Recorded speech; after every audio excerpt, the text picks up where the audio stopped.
a few words for us. So let's listen to. I think my senior said it all. I was also in the team since 2008. By then I was playing for Ashgold, the local team. And what I can tell us is, as we are here, assuming we are 21 years, like Usman is 19 years. So, assuming you finish your career 34 years, and God Almighty is going to give you 40 years addition to your age, ask yourself, that 40 years, what are you going to do? Are you still playing football? Do you still receive salary? Do you still see alert on your phone? Are you a professor? Are you a doctor like Dr. Pambo?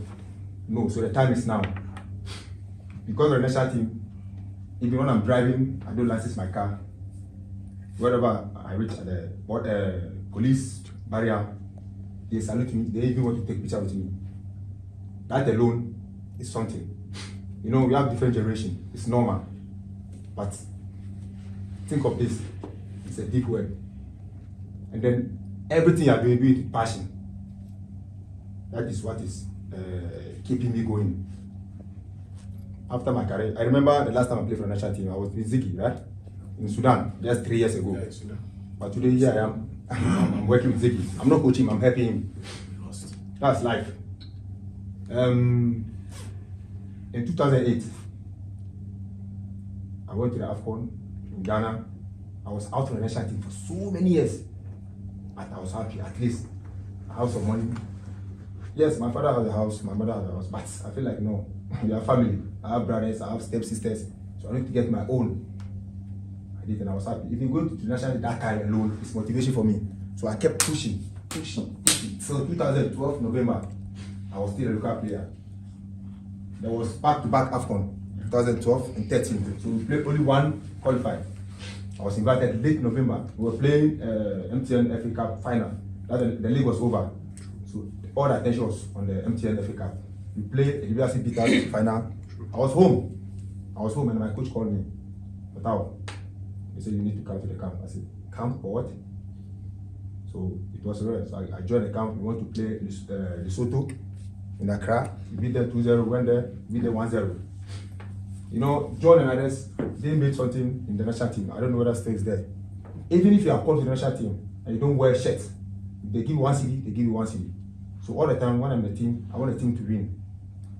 Because when the glory comes, we all share. So we won and they went to AFCON.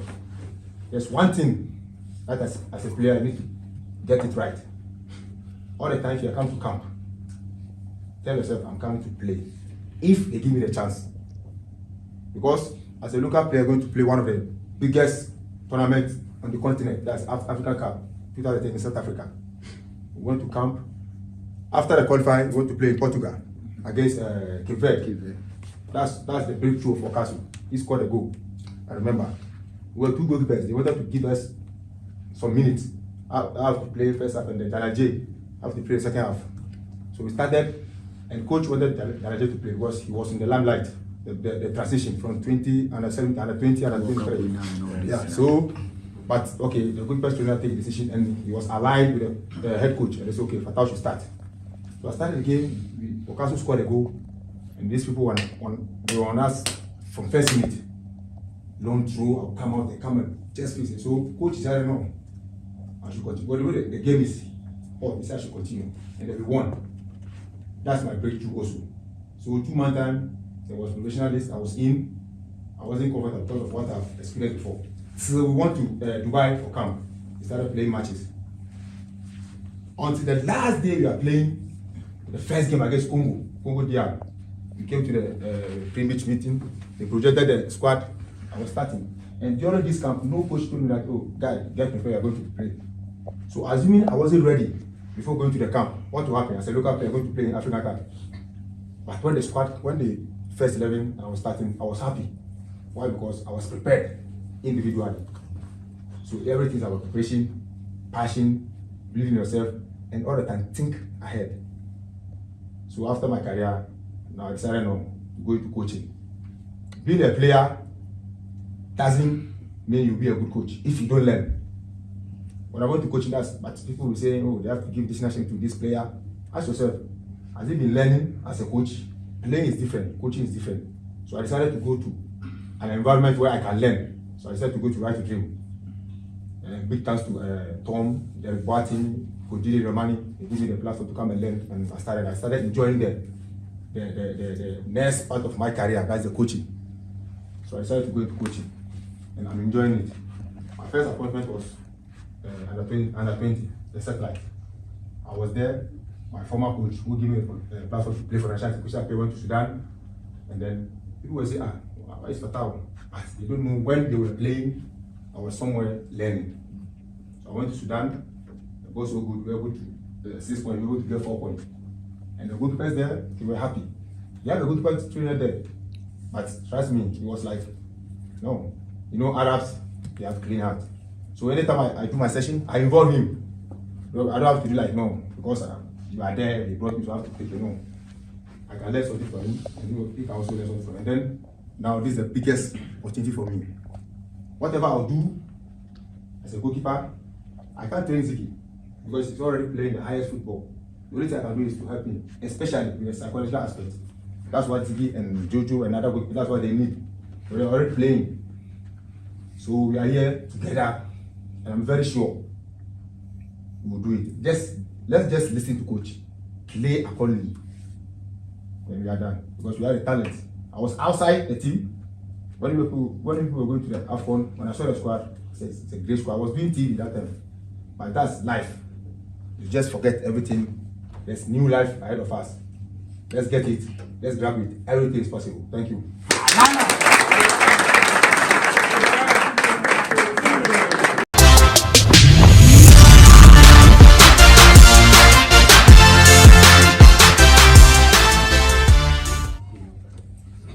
Boss, please permit me.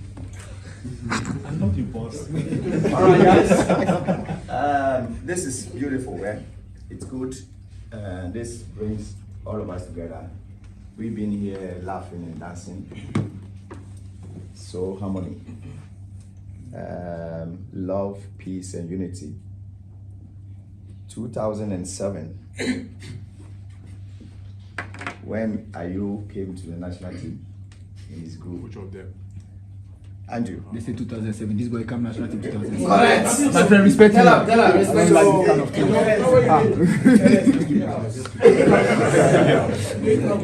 When the bald-headed Ayu. No, that I have hair.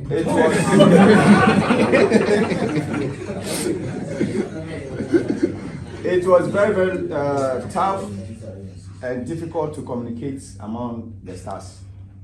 When this one thing he's there, this one thing he's there, it's coming from different places. So I was sitting down and I said, football, without unity, you can't go. Without playing for your teammates, you can't go. Without being there for your teammates, you can't go. What do we do? So I came up with this dance as every first-time player in the camp must dance, compulsory. Then we moved to the technical men, the new coaches, assistant coaches, Mazwas and all. And then they bought it. Skipper, Stephen Apia, Essien, everyone. So he was sitting down, and me and Mutari went, we just pick him and throw him there. At that time, there were no social media, so they were lucky. You never see me dance. And now, you never see video no did that time. so it has been there since, and I think these things always bring us together. And it's beautiful when your mate is dancing and you are shouting for him, you are videoing him. It's beautiful and keeps all of us going until then. And I'm very, very happy that me coming here to see you guys doing it. It's a sign of what? Victory and the unity.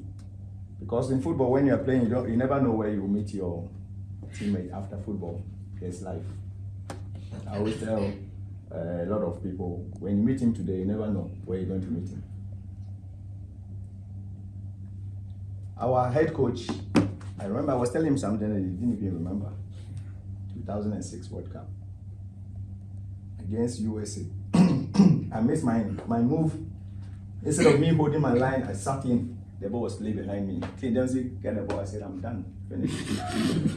At that time, the national team, when you make a mistake, you go home, you don't come back again.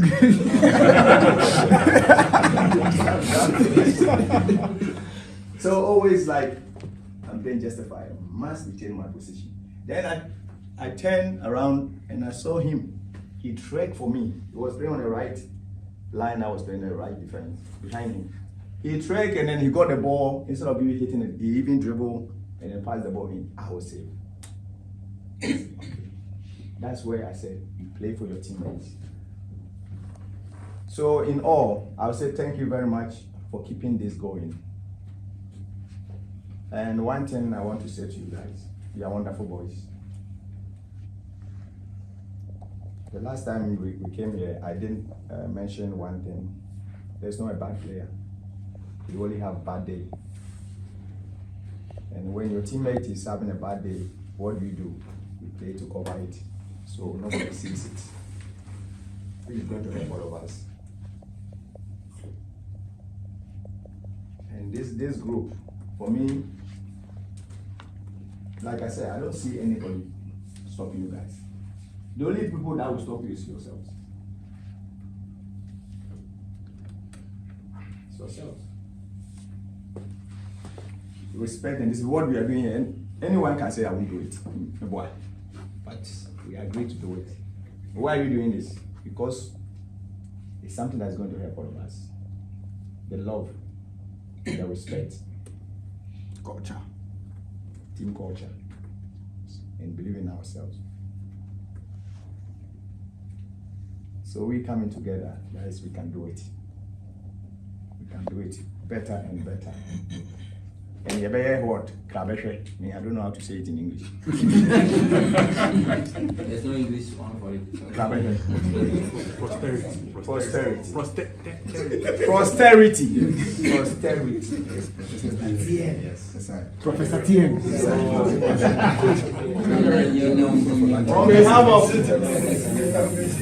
On behalf of First Timers Must Dance, I want to say a very big thank you to all of you. So you are the president. The founder. And the CEO. president CEO. is happy. May God bless all of us and keep us going. Thank you very much.